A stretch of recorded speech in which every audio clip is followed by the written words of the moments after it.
Eu sei, você gostaria de entrar no mundo do PC Gamer, mas falta a parte mais importante para entrar no mundo do PC Gamer. Que eu poderia dizer que é dinheiro, mas na verdade o que falta é o PC Gamer mesmo. Que a gente consegue com dinheiro. Mas se você quer entrar no mundo do PC Gamer, tem uma forma mais fácil de entrar. E apesar dela também custar dinheiro, ela custa muito menos dinheiro e nem necessita de um PC Gamer para isso. A gente está falando do GeForce Now, que agora chegou no Brasil.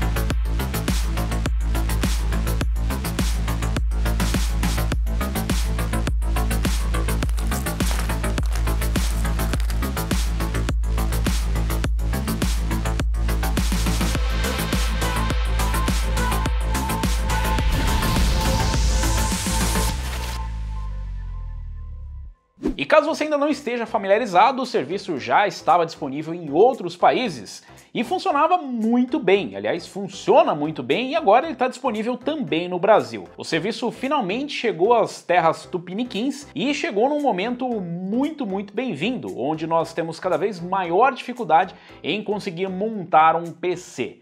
Mas sim, você ainda precisa de uma plataforma para jogar o serviço, e caso você não conheça ainda o GeForce Now, ele é como um Netflix. Só que ao invés de você assistir vídeos por streaming, você vai jogar os vídeos por streaming. Na verdade, os videogames, ou os jogos mesmo. Você vai conseguir fazer basicamente o que você faz no Netflix, mas de uma maneira interativa, ou o que você faria no seu PC. Você basicamente vai precisar comprar o jogo na plataforma preferida, seja ela na Steam, na Origin, na Epic, na Ubisoft Connect ou mesmo na GOG, e depois jogar o game. Mas para isso você não vai precisar mais de um PC, você basicamente vai contratar o PC por aluguel da Nvidia e jogar à distância. É um serviço de streaming como outros que já temos no mercado, como o xCloud, que já chegou no Brasil, mas aqui com algumas pequenas diferenças. Uma delas é que você vai precisar comprar o jogo em outras plataformas, então não é como se você pagasse o serviço e simplesmente pudesse sair jogando todos os mais de 1000 jogos que já tem disponível na plataforma. Na verdade, ele tem suporte a esses mais de 1000 títulos, mas você precisa ter eles na sua biblioteca. Então é basicamente como se você estivesse alugando um PC à distância e jogando via streaming. E você tem uma pequena vantagem em relação ao xCloud, que é poder utilizar teclado e mouse, mas também poder utilizar o controle, ou joystick, ou gamepad que você preferir. Existe o suporte em diversas plataformas, você não precisa necessariamente de um PC ou de um notebook para jogar no seu PC de aluguel da Nvidia, mas você pode usar outras plataformas. Basicamente qualquer coisa como um PC acima de um dual-core com uns 4 GB de memória, utilizando um sistema operacional de 64 bits, isso é bem importante porque eles não dão suporte a 32 bits. E para conexão, o mínimo para você rodar em 720p 30 fps é de 15 megabits por segundo. Para você rodar em 1080p 60 fps, você vai precisar de uma conexão de no mínimo 25 megabits por segundo, o famoso 15 mega e 25 megabits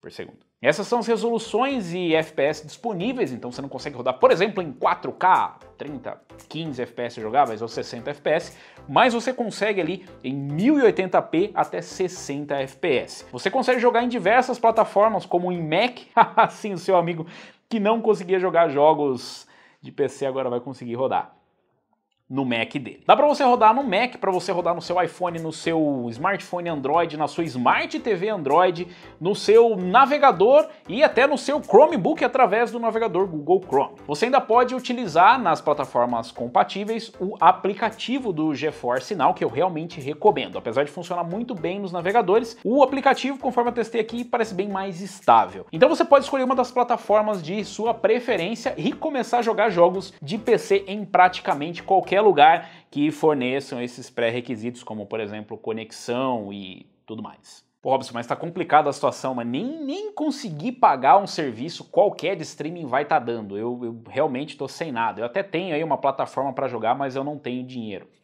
E eu tenho boas notícias para você porque também existe o serviço gratuito, você pode jogar de graça com o GeForce Now. Se você já está familiarizado com o serviço, você deve ter notado que nós tivemos alterações para a implementação aqui no Brasil. Ao invés de até 1 hora para o serviço gratuito, nós temos apenas 30 minutos, o que é metade do tempo. É claro, não vai dar para você jogar uma partida inteira de LOLzinho, mas é somente para você testar e ver se você quer contratar o serviço prioritário. Caso você não queira pegar fila, já está cansado de pegar fila, talvez você tenha um tempo limitado para jogar aí, de repente o seu tempo de lazer é bem limitado e você possui aí alguns trocados para investir, você pode optar pelo serviço pago, que é o serviço prioritário, ou seja, toda vez que você for jogar, você vai furar fila e já vai entrar direto para jogar. E você pode jogar por até 6 horas ininterruptamente, depois você precisa novamente logar no serviço, mas você pode jogar por até 6 horas ininterruptamente, o que é muito mais do que a maioria das pessoas tem de tempo livre. Apesar de termos um servidor localizado no Uruguai, que é uma localização central para os outros países da América do Sul, afinal não é servido apenas o Brasil no serviço, nós temos uma latência bem menor do que em outros países, como por exemplo nos Estados Unidos para quem acessa via VPN. Mas em alguns lugares do Brasil ou da América do Sul você pode ter uma latência um pouco maior, o que deve ser minimizado com a implantação de outros servidores em locais mais próximos, como de repente em Brasília, São Paulo, Bahia, Santa Catarina. Enfim, isso vai depender de uma expansão dos servidores, de acordo com a rede, de acordo com a procura, de acordo com a demanda do serviço. Então, apesar de parecer bastante com o xCloud, até nos valores, na verdade eles são bem diferentes. Aqui você está alugando um computador para poder jogar os seus jogos, os jogos que você já possui, seja no seu PC ou na sua conta, ou os jogos que você vai comprar para jogar com seus amigos, jogos para plataforma PC, que são normalmente exclusivos. Já no xCloud você paga pelo Xbox Game Pass e ainda tem acesso a todos os jogos sem precisar comprar nenhum jogo ou nenhum outro serviço adicional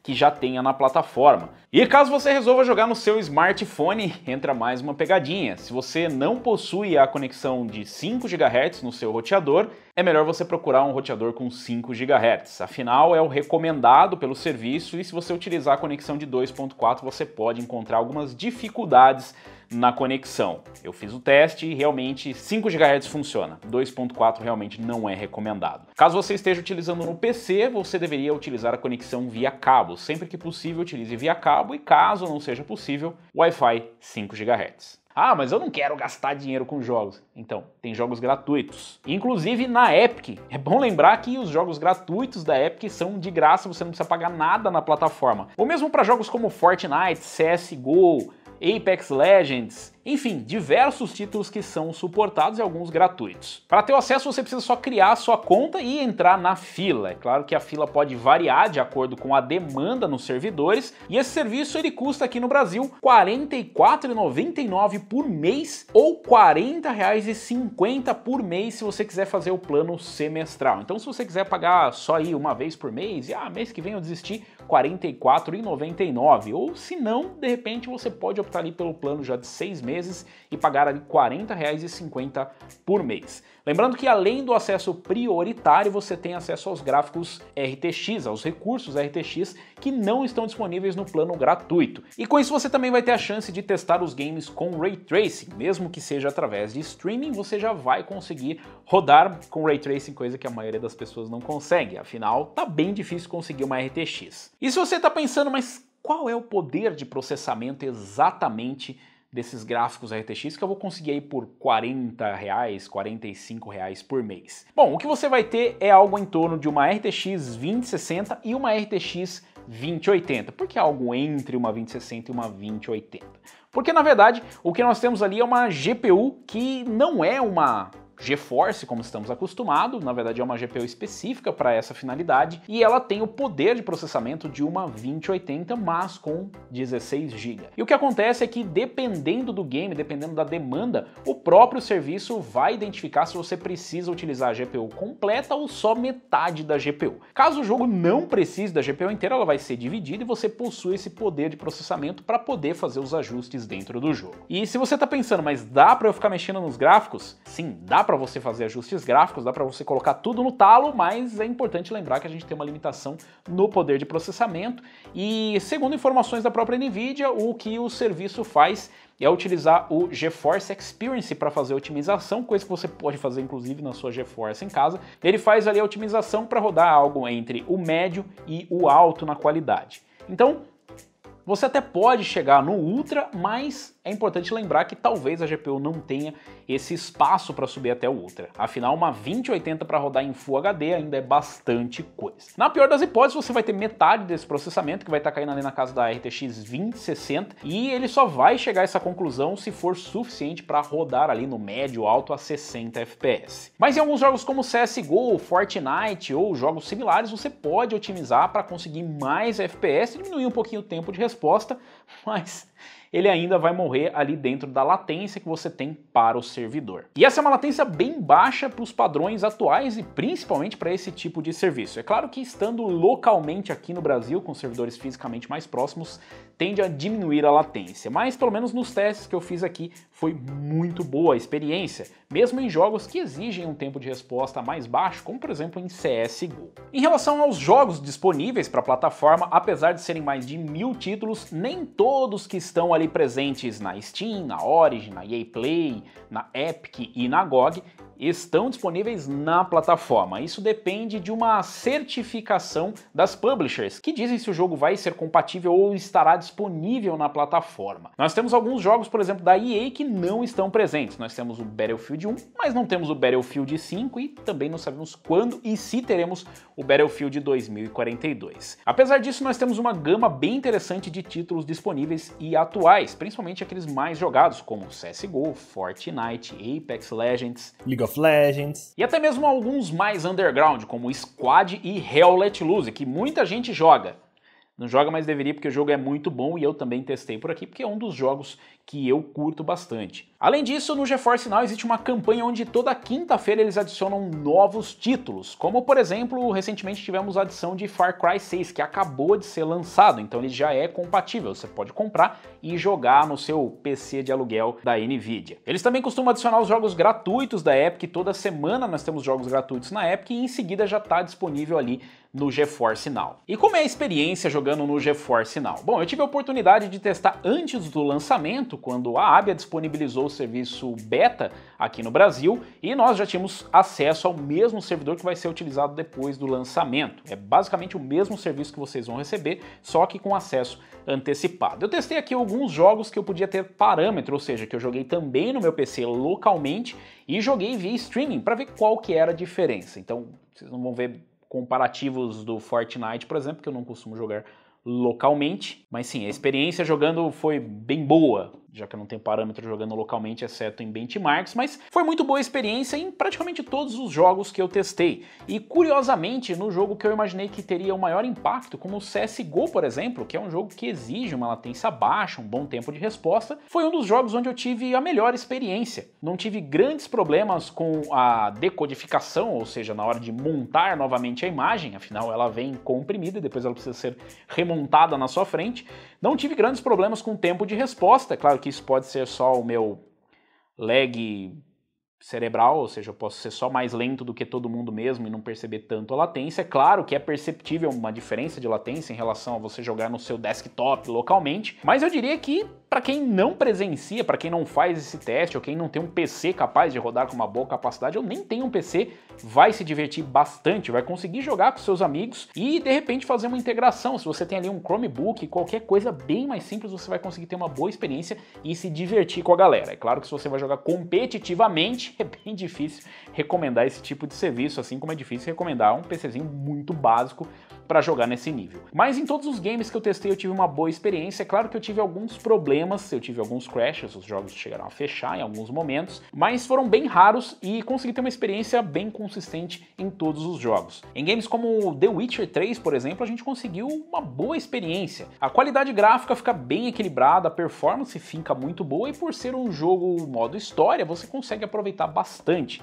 A gente teve um bom equilíbrio ali entre performance e qualidade. Outro jogo que eu testei também foi o Cyberpunk 2077. E aí o poder de processamento entra um pouquinho na equação. Se você utilizar nos settings que vem de fábrica, por assim dizer, ou seja, que o GeForce Experience otimiza para você rodar no hardware, a gente consegue uma experiência ok. Cyberpunk 2077 não é um jogo ultra otimizado, e em alguns momentos você vai sentir algumas lentidões, isso porque a gente está usando com Ray Tracing. Se você usar sem Ray Tracing, você vai ter uma boa experiência, você ainda pode usar o DLSS que está disponível, mas para Full HD ele já não é realmente recomendado para você usar, por exemplo, na sua placa de vídeo localmente. Se você está usando com a sua 2060, por exemplo, e decide rodar com DLSS em Full HD, eu diria que a experiência não vai ser a melhor possível visualmente, mas vai trazer uma performance extra. Isso, combinado com o streaming, acaba trazendo uma qualidade bem pior. Então o que eu recomendo é que você faça realmente ajustes, e para Full HD o DLSS não é algo que eu recomendaria no momento. Você até vai melhorar a sua experiência, mas eu acho que é melhor abrir mão de outros detalhes. Ou você pode simplesmente utilizar a configuração que está no GeForce Experience, ou que o GeForce Now joga na sua tela. Aliás, esse é um ponto bem importante, você não precisa ficar fazendo otimização. Nossa, eu preciso ajeitar esse hardware para poder rodar, porque eu só tenho esse poder de processamento limitado. Não precisa, o GeForce Now já vai fazer isso para você, só abre o jogo e sai jogando. A não ser que num CS você queira que tenha mais FPS, num Fortnite você pode diminuir a qualidade gráfica, mas eu realmente recomendo que você simplesmente entre e jogue, principalmente se você for jogar de graça, né? Que é de graça, então não dá para ficar exigindo muita coisa e já vai ser muito boa a experiência. Em relação a outros jogos que utilizam, por exemplo, a Unreal Engine, como o Hell Let Loose, que novamente é um dos jogos que eu jogo regularmente e que jogo bastante no PC. Como eu disse, ele tem uma quantidade bem grande de detalhes e a compressão acaba deixando um pouco desses detalhes no caminho. Em alguns momentos você dá uma virada na câmera e você percebe que a imagem meio que está ganhando detalhes, ganhando definição na sua frente. Isso é uma característica do streaming e vai estar presente em alguns jogos que tenham uma quantidade de detalhes um pouco maior. Não chega a atrapalhar tanto a experiência a ponto de dizer, não, está injogável, mas claro, é bem diferente de uma experiência local, jogar num PC, mesmo que seja um PC mais básico. Isso vai acabar se repetindo em outros jogos como Squad ou games que necessitem de uma fidelidade muito grande graficamente para você conseguir, por exemplo, enxergar os inimigos a longa distância. Mas no geral a experiência foi muito boa, foi bem positiva. Eu recomendaria esse serviço para praticamente qualquer pessoa que queira jogar, seja casualmente, seja em outros lugares. De repente eu estou trabalhando, eu estou viajando, eu estou em outros lugares e gostaria de jogar isso à distância, os games que eu tenho. Mesmo para você que já tem um PC, pode ser uma experiência legal para você conseguir aproveitar melhor os jogos que você já comprou em outros lugares. Então não é só para quem não tem um PC, para quem não consegue comprar um PC ou para quem não tem uma plataforma para jogar. Isso basicamente pode ser utilizado para qualquer pessoa. Claro, ainda não é igual a uma experiência física, jogar com o PC no lugar, mas quando você não tem alternativa, essa é a melhor alternativa, afinal ela é a única. Não diria que é a única porque existem outros serviços de streaming, mas com características diferentes. A gente ainda vai continuar testando o serviço depois do lançamento para poder dizer como foi a performance comparado com antes do lançamento. Afinal, antes do lançamento nós não tínhamos que pegar fila, nós testamos o serviço gratuito e também não tinha uma quantidade muito grande de pessoas acessando o serviço para saber como vai ser a estabilidade. De qualquer forma, o preço parece acessível, levando em conta o poder de processamento que você recebe, as características e que a gente não tem nada exatamente igual, apesar de ter algumas plataformas similares, e torna possível você jogar com seus amigos games que você não conseguiria porque você não ia conseguir montar o PC. Então, de qualquer forma, ainda está muito mais barato do que montar um PC para jogar. Você pode fazer no seu próprio smartphone. Se você está pensando em outros dispositivos que seriam compatíveis, também é uma excelente ideia. Dá para você transformar smartphones hoje em basicamente um PC, conectando ao monitor, conectando o teclado e mouse, ou mesmo o gamepad, e até Smart TVs com o Android TV. Por enquanto não existe previsão para que outras Smart TVs acessem o serviço. A gente sabe que Samsung e LG não utilizam o Android, mas quem sabe no futuro nós tenhamos novidades. E com a adoção do serviço eu acho que isso acaba sendo inevitável e seria realmente um avanço muito grande. Imagina, sentar na sua sala, simplesmente conectar um controle Bluetooth na sua Smart TV e já sair jogando. Mas eu quero saber de vocês, o que vocês acharam do serviço, da implementação aqui no Brasil, dos preços, da performance, se vocês já usaram o serviço, se já testaram, se já estavam usando lá fora via VPN e qual dispositivo vocês estão utilizando para jogar. E o mais importante, quais jogos você pretende jogar ou está jogando no GeForce Now. Se você gostou, se você curtiu esse vídeo, deixa um like. Se você ainda não é inscrito do canal, inscreva-se no canal, clica no sininho para receber as notificações de novos vídeos e nós nos vemos por aqui. Valeu, falou e até a próxima!